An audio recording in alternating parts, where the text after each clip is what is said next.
നമ്മൾ സവാള വഴറ്റാൻ വെച്ചേക്കുവാണ്. അപ്പം ഇതിനു വേണ്ടി ഞാനിപ്പോൾ 1 ടീസ്പൂണ് ഉപ്പൂടെ ചേർത്ത് കൊടുക്കുവാണ്. ഉപ്പൊക്കെ നമ്മളുടെ ആവശ്യത്തിനനുസരിച്ച് ഇട്ട് കൊടുക്കണം. ആദ്യം ഇപ്പോൾ ഒന്ന് സവാള വഴറ്റാൻ വേണ്ടി 1 സ്പൂൺ ചേർത്ത് കൊടുക്കും. സവാള മുക്കാൽ വഴന്ന് വന്നു. ഇതിലേക്ക് നമുക്ക് ആദ്യം മഞ്ഞൾപ്പൊടി ചേർത്ത് കൊടുക്കാം.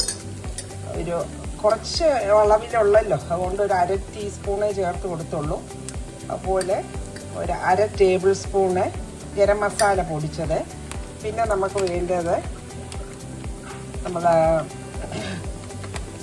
എഗ് മസാലയാണ്. എഗ് മസാല നമ്മൾ ഒരു സ്പൂണോളം ചേർത്ത് കൊടുത്തു. പിന്നെ ഇതെല്ലാം കൂടെ ഒന്ന് ഇറക്കി യോജിപ്പിക്കാം. ഇതിനകത്തേക്ക് നമ്മൾ എഗ് മസാല ചേർത്തതിൽ നമുക്ക് കുറച്ച് ക്രഷ്ഡ് പെപ്പർ കൂടെ ചേർത്ത് കൊടുക്കണം. ഫ്രഷ് പെപ്പർ പൊടിച്ച് വെച്ചേക്കുന്നതാണ്. അതും ഒരു 1/2 ടേബിൾ സ്പൂൺ മതി. ഇനി ഇതെല്ലാം കൂടെ ഒന്ന് ഇളക്കി ഈ സവോളയുമായിട്ടൊന്ന് മിക്സ് ചെയ്യാം. ഇതിലേക്ക് കുറച്ച് കൊറിയാണ്ടർ ലീഫ് ചേർത്ത് കൊടുത്തു. ഫൈനലായിട്ട് നമുക്ക് കുറച്ച് ടൊമാറ്റോ കെച്ചപ്പ് ചേർത്തു. അതുപോലെ തന്നെ കുറച്ച് പെരുംജീരകം പൊടിച്ചത്. പെരുംജീരകമേ നമുക്ക് ഈ പപ്സിനകത്ത് അത് കടിക്കുന്നത് നല്ല ടേസ്റ്റാണ്. ഇനി ഇതെല്ലാം കൂടെ ഒന്ന് മിക്സ് ചെയ്തെടുക്കാം. ഇനി ഈ മസാലയൊന്ന് തണുക്കാൻ വേണ്ടി വെക്കാം. നമുക്ക് വേണ്ടിയ ഇൻഗ്രീഡിയൻസ് എല്ലാം റെഡി ആയിട്ടുണ്ട്. മസാല എല്ലാം റെഡി ചെയ്ത് വെച്ചേക്കുക. 4 എഗ്ഗ് ഗ്രേറ്റ് ചെയ്ത് വെച്ചേക്കുന്നു. ഇത് കുറച്ച് ചെഡാർ ചീസാണ് ഗ്രേറ്റഡ്. അപ്പം ഇനി നമുക്ക് ഓരോന്നായിട്ട് മസാലകൾ ഇട്ട് കൊടുക്കാം. ആദ്യം നമുക്ക് ഈ സവോള ഒന്ന് എല്ലായിടത്തേക്ക് സ്പ്രെഡ് ചെയ്യാം. നമ്മൾ ചിക്കൻ എല്ലാം സ്പ്രെഡ് ചെയ്ത് കൊടുത്തു. ഇനി എഗ്ഗ് നമുക്ക് എല്ലായിടത്തുമായിട്ട് ഒന്ന് സ്പ്രെഡ് ചെയ്ത് കൊടുക്കാം. ഇതിൻ്റെ മേളിൽ നമുക്ക് ഗ്രേറ്റഡ് ചീസ് ഇട്ട് കൊടുക്കാം.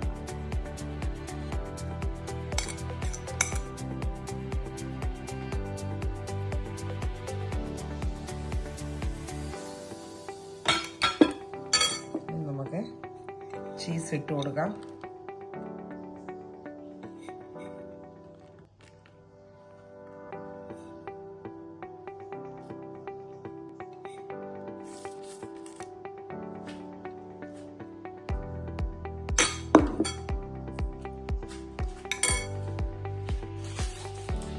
നമുക്കിനിയും മറ്റൊരു ഷീറ്റ് ഇതിൻ്റെ മേളിലായിട്ട് ഇട്ട് കൊടുക്കാമേ.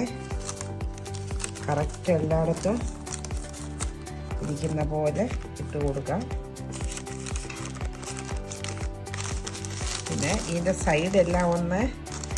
സൈഡ് മാത്രം നമ്മളൊന്ന് ചെറുതായിട്ട് പ്രസ് ചെയ്ത് കൊടുക്കണം.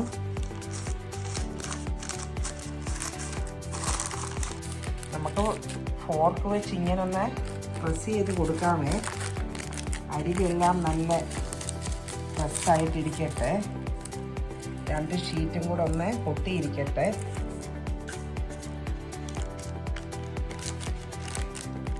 ഇനി നമുക്കിങ്ങനെ ഇത് കട്ട് ചെയ്ത് കൊടുക്കാമേ.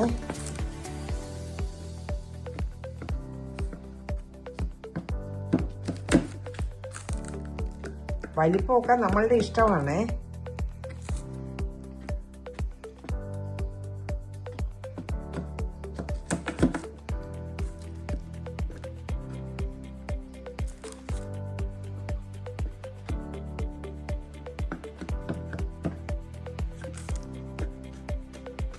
ചെറിയ പപ്സുകൾ മതിയെങ്കിൽ ചെറുതായിട്ട്, വലിയ പപ്സ് വേണമെങ്കിൽ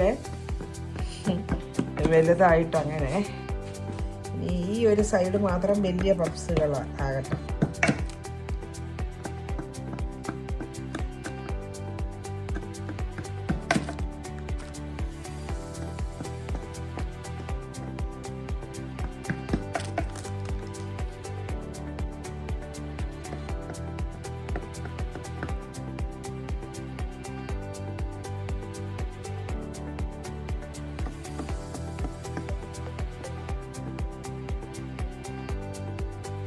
അപ്പം നമ്മളിങ്ങനെ പല ഷേപ്പിൽ കട്ട് ചെയ്ത് വെച്ചേക്കുവാണ്.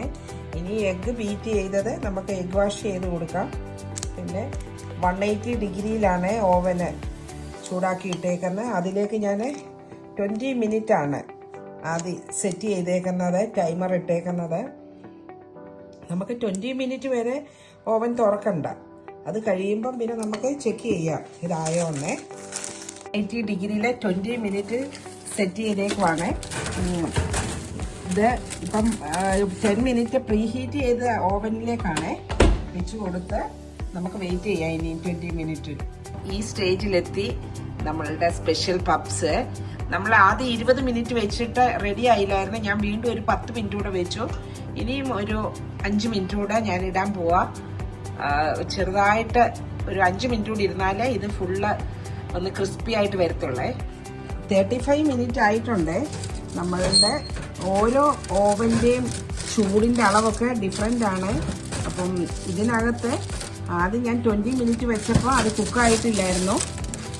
പിന്നെ ഞാൻ വീണ്ടും 10 മിനിറ്റ് വിട്ടു. പിന്നെ ഒരു 5 മിനിറ്റ് കൂടെ ഇട്ടു. ഇപ്പം നല്ല അടിപൊളിയായിട്ടുണ്ട്.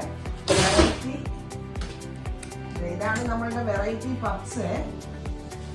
നല്ല ഇതിപ്പം കുറേ പപ്സ് ഉണ്ട്. 2, 4, 7, 9, 10, 11, 12, 13, 14, 15 പപ്സ് വന്നിട്ടുണ്ട്. അപ്പം നല്ല അടിപൊളിയായിട്ടുള്ള ഒരു പപ്സാണ് ഇത്. വെറൈറ്റിയിൽ കാണുമ്പോൾ തന്നെ അറിയാം. നല്ല ക്രിസ്പി ആയിട്ടുണ്ട്, കണ്ടോ. അപ്പോൾ ഇത് നല്ല ചൂടായി. ഇനി ചൂടൊന്നും അറിയാനേ നമുക്ക് നിങ്ങളെ ടേസ്റ്റ് ചെയ്ത് കാണിക്കാൻ പറ്റത്തുള്ളേ. അപ്പം നിങ്ങൾ ഇതുപോലെ വെറൈറ്റി രീതിയിലൊന്ന് ചെയ്ത് നോക്കണം. അപ്പം വീണ്ടും നല്ല റെസിപ്പിയുമായിട്ട് ഉടനെ എത്തുന്നതായിരിക്കും. വെറൈറ്റി റെസിപ്പികളുമായിട്ടാണ് ഞാൻ എത്തിക്കൊണ്ടിരിക്കുന്നത്. നിങ്ങൾ ആരെങ്കിലും എൻ്റെ ചാനൽ സബ്സ്ക്രൈബ് ചെയ്യാതെ കാണുന്നുണ്ടെങ്കിൽ സബ്സ്ക്രൈബ് ചെയ്ത് സപ്പോർട്ട് ചെയ്യണേ. ലൈക്കും കമൻറ്റും ഷെയറും ആ ബെല്ലൈക്കനോട് ഒന്ന് ക്ലിക്ക് ചെയ്യണം. അപ്പോഴാണ് നോട്ടിഫിക്കേഷൻ കിട്ടുന്നത്. അപ്പം stay safe. Thank you all. Bye now. Bye. അടിപൊളിയായിട്ട് വന്നിട്ടുണ്ട് നമ്മുടെ പപ്സ്. ഇപ്പം പപ്സ് തണുത്ത് ഞാൻ അതേൽ 2 എണ്ണം എടുത്ത് കഴിച്ച് എല്ലാവർക്കും നല്ല ഇഷ്ടമായത്. നല്ല ടേസ്റ്റും ഉണ്ട്, ഈസിയുമാണ്. ഈ രീതിയിലൊന്ന് നിങ്ങളെല്ലാവരും ചെയ്ത് നോക്കണേ.